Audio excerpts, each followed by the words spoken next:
A lot of patients ask me if every doctor knows that a blastocyst transfer has a higher success rate than a day 3 transfer, then why do doctors continue transferring embryos on day 3?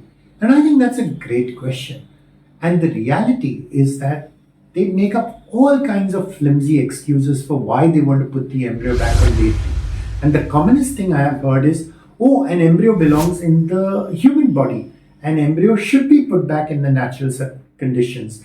The natural environment is far better than the embryo than an artificial embryo environment, which is what we find in an incubator.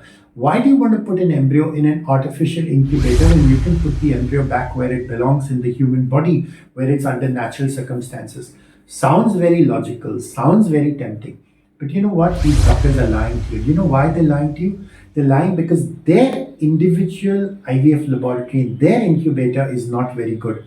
So they don't have any confidence in their embryologist's ability to grow these embryos to day 5. Something which all good clinics do all over the world routinely all the time. Which is why they want to put the embryo back in your uterus. And if that embryo fails to implant, that's your problem. But what they don't tell you is that day 3 embryo does not belong to the uterus. It actually belongs in the fallopian tube.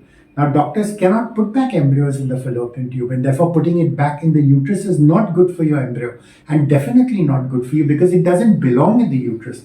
This is how they actually reduce your chance of getting pregnant. And what's worse is they add insult to injury by blaming you for the failure by saying, hey, we put a top quality day 3 embryo, and if you didn't get pregnant, that's your problem. Please don't allow your doctor to take you for a ride. That's an expensive error, and it's not something which you can afford a mistake to be made because you're reducing your chance of getting pregnant by allowing the doctor to cheat you.